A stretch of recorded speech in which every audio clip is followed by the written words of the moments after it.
กิจกรรมที่ค่อยจะเฮ็ดต่อไปนี่คือไฮไลท์ของสถานที่ท่องเที่ยวกัวสีฟ้านี่เลยคือการขี่สลิงหรือว่าซิปไลน์คือมันจะมีสลิงทั้งหมดอยู่7 เส้นนี่จะตามแผนผังตัวนี้เลยเดี๋ยวบัดนี้ค่อยสิไปใส่สุดแล้วก็เกี่ยมขึ้นสลิงเลยนี่เป็นการขึ้นสลิงครั้งแรกในชีวิตของค่อยเลยค่อยเบิ่งกันยังว่าเสียวแต่ว่าตัวจริงบ่ฮู้สิว่าเสียวซำใดไปลุยแล้วเวลาที่เอาซื้อปี้มาก็จะมาแจ้งปี้บนจุดที่สลิงจุดนี้เลยโซนที่ว่าเอาเก็บปี้เช็คปี้ขึ้นสลิงแล้วก็มาใช้งานตัวนี้แมนจะเป็นบอลแจ้งปี้สำหรับการขึ้นสลิงมันจะอยู่ข้างๆกับห้านอาหารแบบนี้นี่บอได้ไกลกันเลยเขามาใส่สุดอยู่นี่แล้วเขาก็ย่างขึ้นไปใส่สุด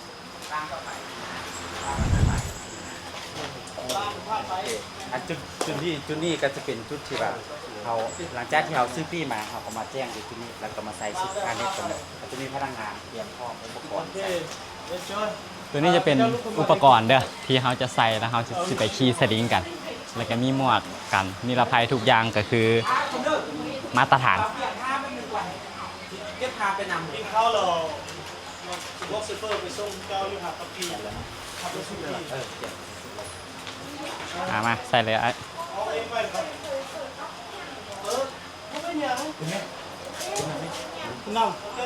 ใส่จะไหนข้างล่างปะขาใส่นี่ปะใส่นี่ปะเป็นไปนั่งเดินนำกินกันก็กินจะเดิน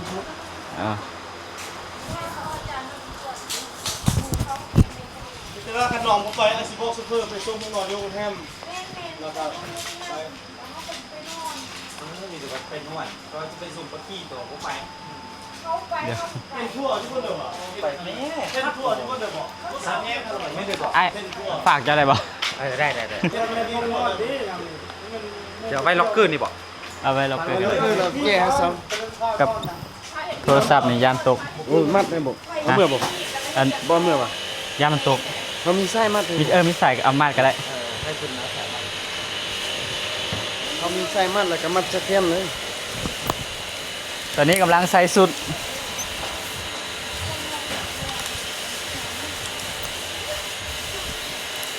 มัดจะเข้มแล้วก็กระเจน้องป้านี่เลยหน่อยสู้แต่ใดสู้3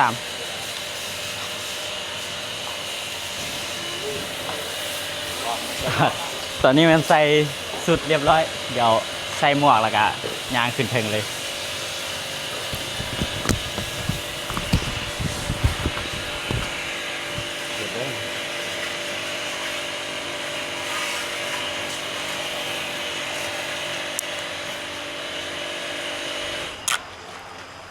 เรียบร้อยเนาะเรียบร้อยอุปกรณ์เต็มสุดชุดนี้ก็จะเป็นชุดที่ว่าเขาผ่านหมดชุดขึ้นเราอันนี้ก็จะเป็นการเซฟตี้จะมีการลงลายซื้อแล้วก็จะมีอันตัวนี้เป็นประกันภัยคุ้มครองในการที่ว่าดิสลีเป็นอันนี้เป็นแบบซื้อเวลาลูกค้ามาเขาก็จะให้ลงลายเซ็นนี่แล้วก็สำหรับไผ่มาขึ้นสลิงเด้ออันนี้สุดพิเศษเลยคือเขาจะเขียนซื้อเขียนอย่างสนิทเพื่อที่จะเป็นประกันภัยเวลาเขามีอย่างเขาเจ้าก็สิได้มีประกันภัยรับผิดชอบเขาถือว่าดีได้อันนี้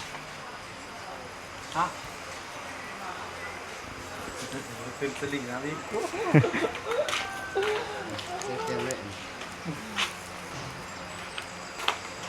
จับชื่อไปเลยนะปล่อยเลยปล่อยไปท่าเลยปล่อยไปท่าขึ้นเลยบ่เนี่ยขึ้นทางไหนขึ้นทางนี้บ่หลังจากที่ใส่สุดใส่อย่างเรียบร้อยตัวนี้จะเป็นทางขึ้นเลยอยู่หลังโตแบบนี้เขากันยางขึ้นทางนี้เลย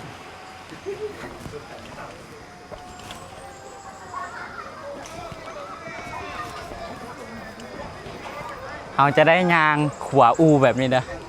ยางมันอย่างกับเห็นนักท่องเที่ยวก็จะลองเหืออยู่นี่คือประสบการณ์ครั้งแรกตื่นเต้นขนาด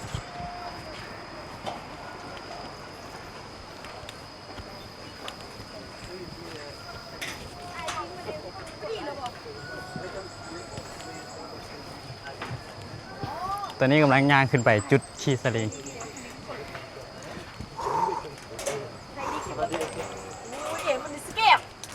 โอเค สวัสดี โอเคมา ทางไหนทางนี้บ่ ทาง เอาคือไม่ให้เขาเจ้าไปก่อน เจ้าไปอยู่ทางหน้าเลยถ่ายหู ไม่หรอ ทางหน้าถ่ายหูมันยังงามคันเจ้าถ่ายไปอยู่ทุกจุดเลยเจ้าอันคนเจ้าไปถ่ายดู ไอ้เจ้าเฮ็ดเป็นระเบียบไปดีเลยตื่นเต้นดี จะไปทุกจุดจะบอกแจ้งไอ้น้องเราไปอยู่ทางหน้าเราถ่ายหูมันแบบแบบยิ่งงามบางบอนเนี่ย โอ้โคตรตื่นเต้นเลย นั่งลงเลยไปเลยจับนี่เลยจับสายนั่ง เดี๋ยวเขาสิเฮ็ดตัวจังไดดี ตอนนี้กำลังสิออกขี่สลิงสายแรกโคตรตื่นเต้นเลยบ่เคยขี่จักเทื่อเสียวขนาดเอาพร้อม ไปเลยไป เดี๋ยวไปว้าวโอ้โคตรเสียวโอ้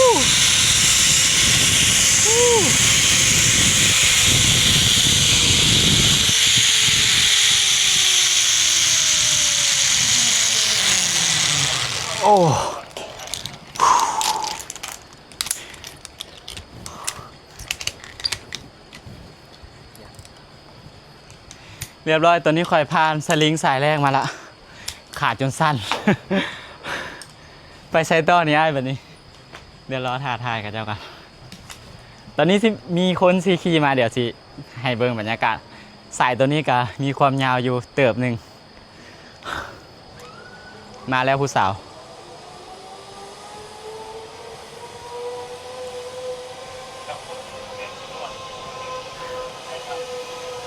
คอยว่าผู้สาวนี่ใจร้อยก็คอยอีก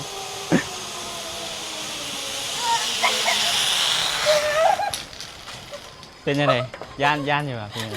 ตื่นเต้นเสียวป่ะย่านแม่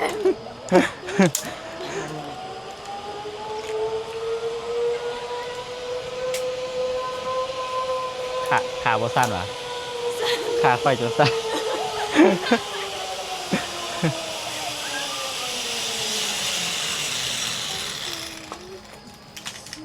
คือขี่ซิวแท้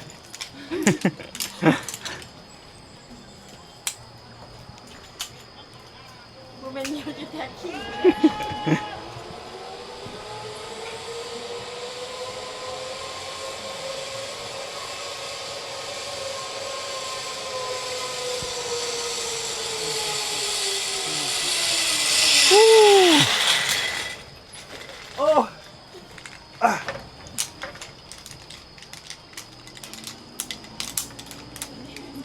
เป็นอะไรเจ้าโอเคป่ะ ขอบใจ ซาลาโบเลย โอเคป่ะ 아 오빠 무서워 힘들어 แล้วว่าอย่าง เหนื่อย เมื่อย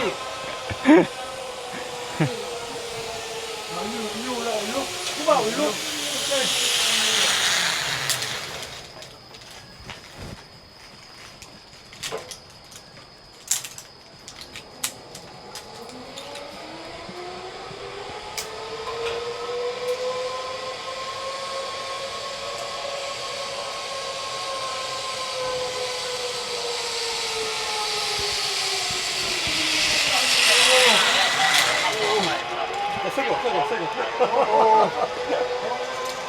아 이게 손잡이였구나. 손잡이 충전하라는 거였구나. เอาขี้ใส่เดียวเลยป่ะเนี่ยอ้าวบอส 예 빠이다 다이냐 ขี้ 들어가 여기 ไปทางนี้โอเคยางขึ้นหน่อยหนึง เจ้าขี้ซิวขนาด ตังย่าน ตอนนี้กำลังที่ย่างไปขี่สลิงจุดที่ 2 เส้นที่ เป็นแนวทางก็เป็น9เมตร 2 ระยะทางย่างไปใน89 เมตร 89 เมตร ไปตัว ขาจนสั้นเลย โลกันเมื่อกี้ทำมิดกับตันก็ตัวเดิมจ้ะมาอ่านคุมเขาเจ้ายิสลิงตอนทำมิดเป็นตามกันขาจะสั่นดิ้วมาเลยตอนนั้นเขาทีมสุดทานเน็ตให้ดูตามที่ใส่ไปใส่มาเอาลองเบิ้งซีเมนแหละไปเลยวันนั้น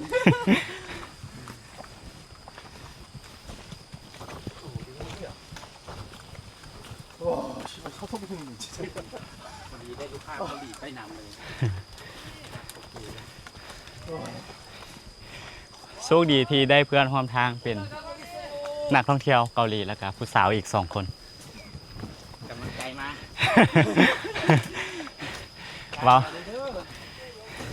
ว่าบ่ได้เมียเบิง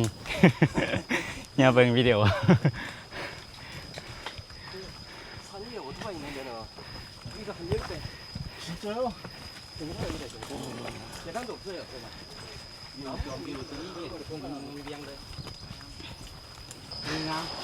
ตอนนี้มาฮอดจุดขี่สลิงเส้นที่2ละ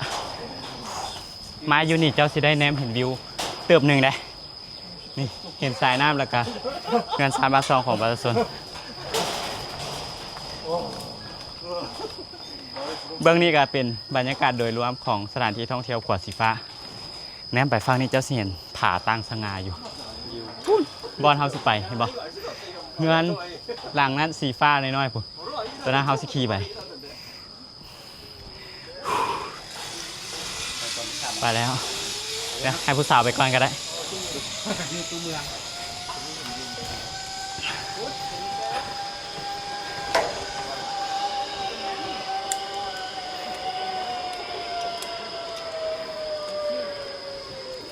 ตอนนี้ให้ผู้สาวไปก่อนเดี๋ยวซีตามหลังผู้สาวไป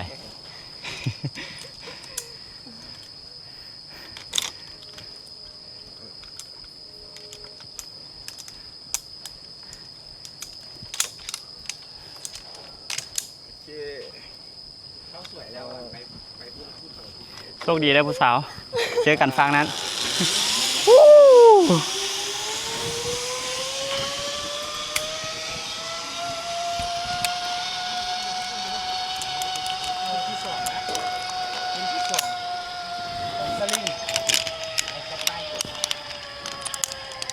ยิ้มจะแม่พูนเจ็ดตี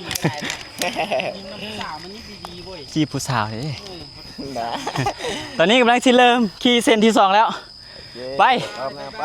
let's go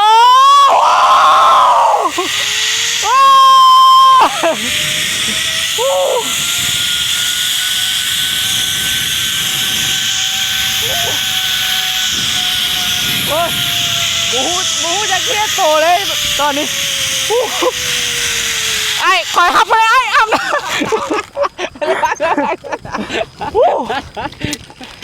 ว่าเส้นที่1เสียวแล้วเส้นที่2เสียวกว่าอีกเสียวตอนที่มาจอดนี่โอเคโ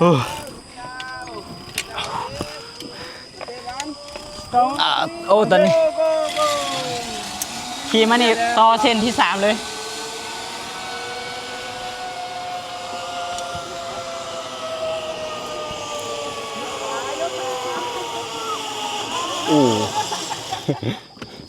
เรียบร้อย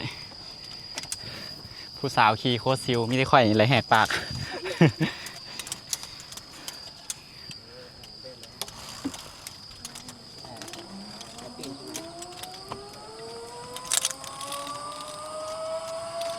ขาสั้นบุดเลย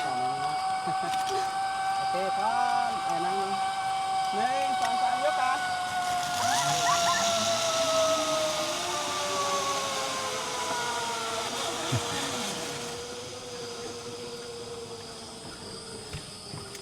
เป็นยังไงผ่านมา2 เซน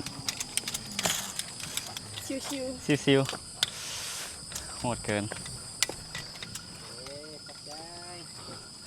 ตอนนี้สิเริ่มขี่เส้นที่3แล้ว ทั้งหมดมันมี7 เส้นหากะแล้วเส้นนี้จังสิแม่นครึ่งทาง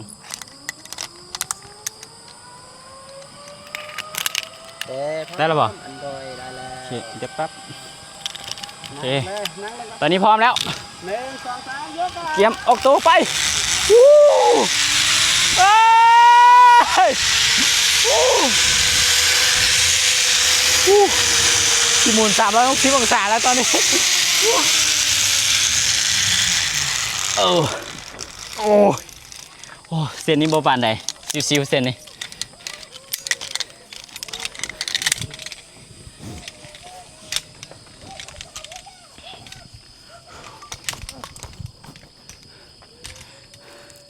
มาฮอดนี่แล้วต้องย่างไปหน่อยนึงเพื่อไปต่อเส้นที่4มาฮอดครึ่งทางแล้วทั้งหมดมี7 เส้น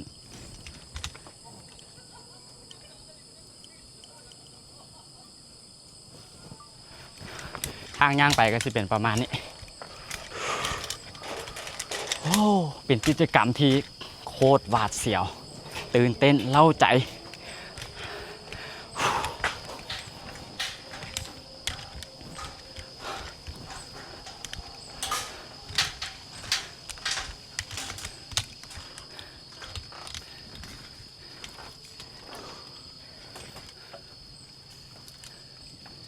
คอยก่อนวะมาคอยก่อนก็ได้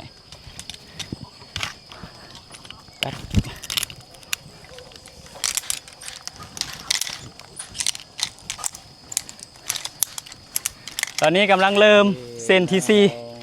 เส้นนี้อยากยาวหน่อยหนึงเนาะเดี๋ยวไอ้อย่าเฝ้าไปว้าวเริ่มบ่เสียวปานใดแล้วเส้นที่สี่เริ่มชิวแล้ว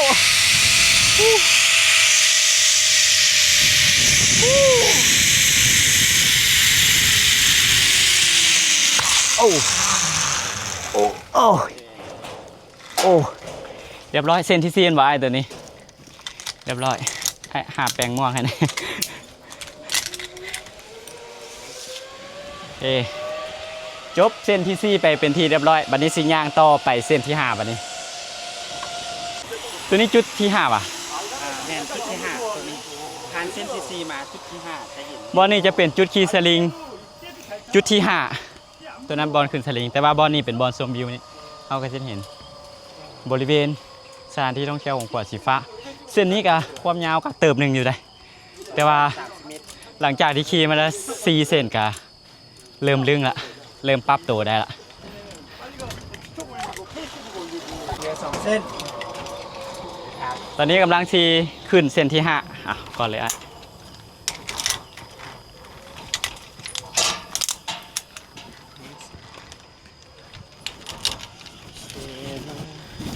เริ่มเส้นที่5 Let's go ว้าว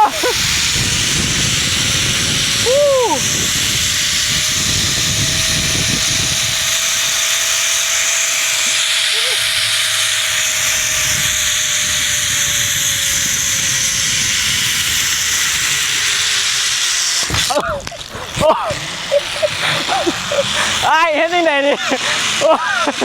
เกิดไปกับคอยอีกแล้วมันกลับคืนเห็นยังไง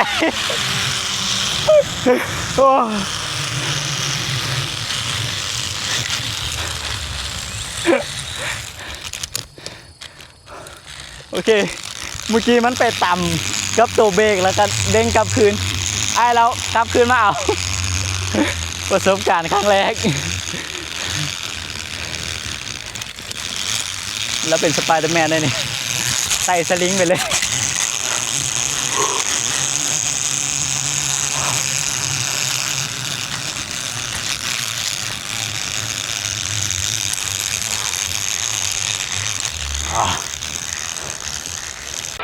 ตอนนี้แบตกล้องคอยเมิดละห่างกันมาแล้วเส้นที่5วันนี้ไปต่อเส้นที่6จะได้เอาโทรศัพท์บันทึกแทนด้วยวันนี้มาแล้วนี่หูการขี่สลิงของไฟหมดแล้วเกือบบอล สุดยอด โอเควันนี้ย่างไปเส้นที่6เสียดายเดี๋ยวไม่ได้เอาแบตกล้องมานำคันสั้นนี่ซีได้เห็นแบบจบทริปแบบเต็มๆเลย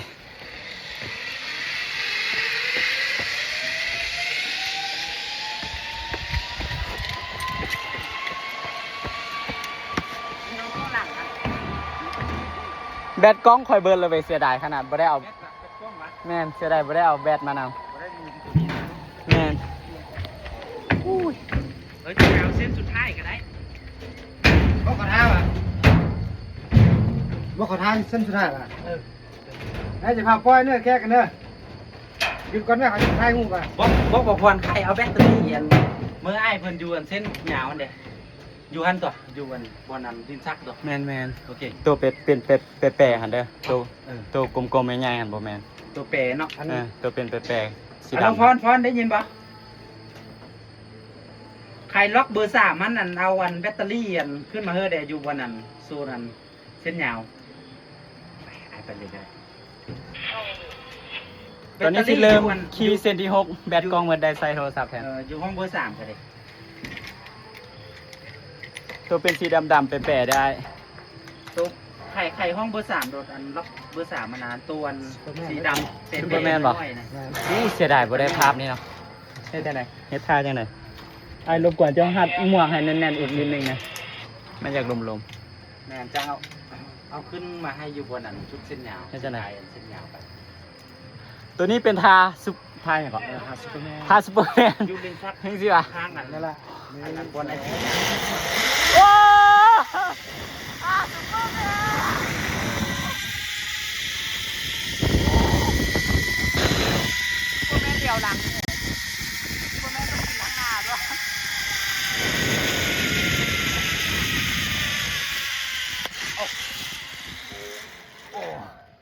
เกือบสวัสดีโอ้เรียบร้อยจบแล้วเสียนที่6โอ้ตัวนี้แล้วเส้นที่6แล้วสิไปต่อเส้นที่7เส้นสุดท้ายเดี๋ยวสิเปลี่ยนแบตเตอรี่กล้องก่อนอยากได้ภาพมุมซูเปอร์แมนตัวนี้มัน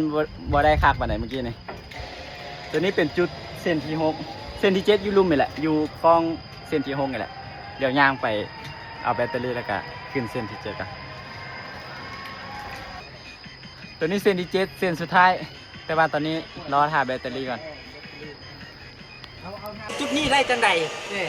ตอนวิทย์บุกล้ามามึงบอกแหน่นี่แหละ ซิวบอกผู้สาว ได้มาแล้วบ่ต้อง ซิวบอกบ่ซิวเลย ตอนวิทย์ท่านเป็นตาย่านนะไปมาครั้งแรกเขาก็ขาสั่นคือเดียว ไปว่าสิ้น2สิ้น3 ล้มผู้สาวเก่งพอเจ้านี่ สบายชิวๆไปงาน ตอนนี้เริ่มเส้นที่7ละเส้นสุดท้ายทาซูเปอร์แมนเมื่อกี้นี่แบตกล้องเบิดตอนนี้เปลี่ยนแบตกล้องละ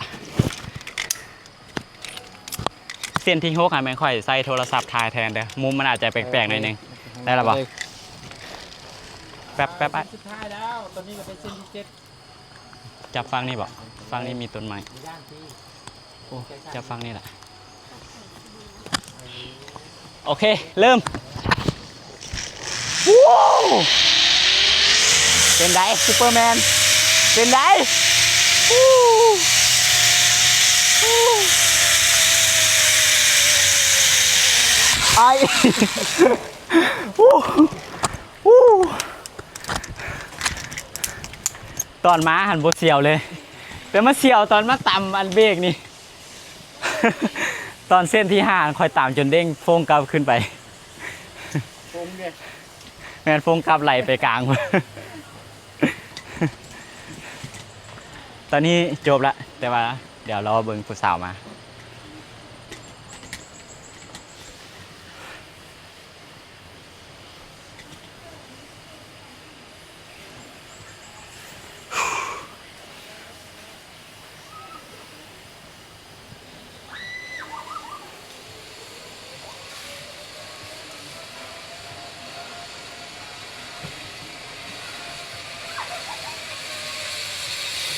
ต้ม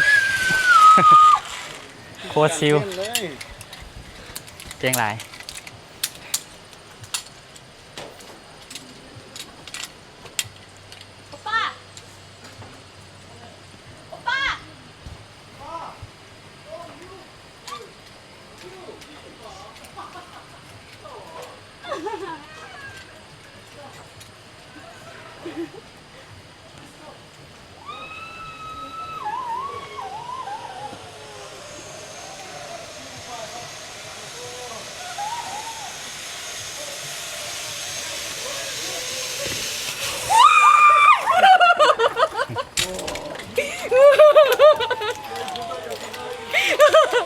ขี่มาตั้งมา7 เส้นโบซินว่ะ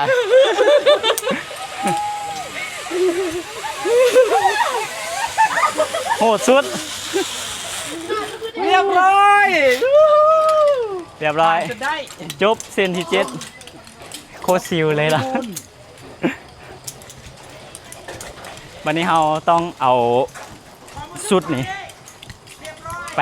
แกะออกอยู่บอลเก่าที่เราใส่หั่นแหละ ตอนแรกหันเสียว แต่เส้นที่ 3 ที่ 4 ไปและกะลึงละธรรมดา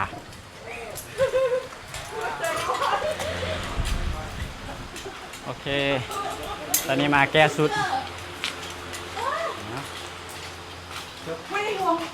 จากที่อยากนอนเราเศร้าเลยเศร้าอยากนอนเลย ช่วงปิดไข่กับบัตร วางแล้วนะคะแนนนี่ตัว